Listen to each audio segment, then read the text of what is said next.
芳。哎，看起来好多了嘛？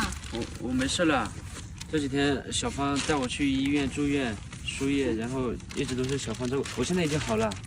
好了，我也知道你好了，看起来也好了。我叫你跟这个贾什么什么马小芳离远一点，你就不听。我是为你好，进住院了吧？没有，我受罪了吧？我去医院跟他们都没关系。你这个人怎么一点人情味都没有啊？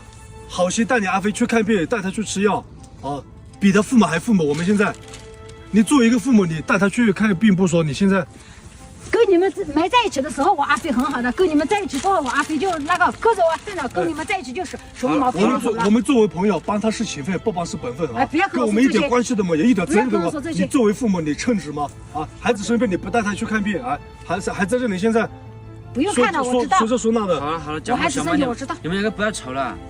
小曼，之前在那个医院的时候，那些医药费都是小芳垫付的，要不你先把钱还给小芳吧。我没钱，还叫我给钱。我以后赚了钱肯定会还给你的。我没钱，你以后跟这个什么马小芳少来往。钱什么钱啊？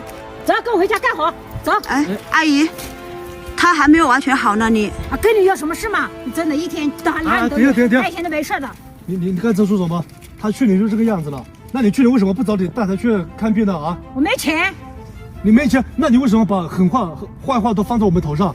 不好的东西都放在我们头上，什么意思啊？因为跟我在一起，他在劳动就好了。跟你们在一起，怎么就需要住院还住那么几天？我们劳动就好了。你这人太不讲理了，真的是。不要把这些坏话放在我们头上，可以吗？我讲不讲的跟你什么事啊？哎，这是我的孩子，跟你有什么事啊？好了，小曼你不要给我动手动脚了。小曼你不要闹。走，跟我回家，不管你的事，我告诉你，以后离我们远一点。走。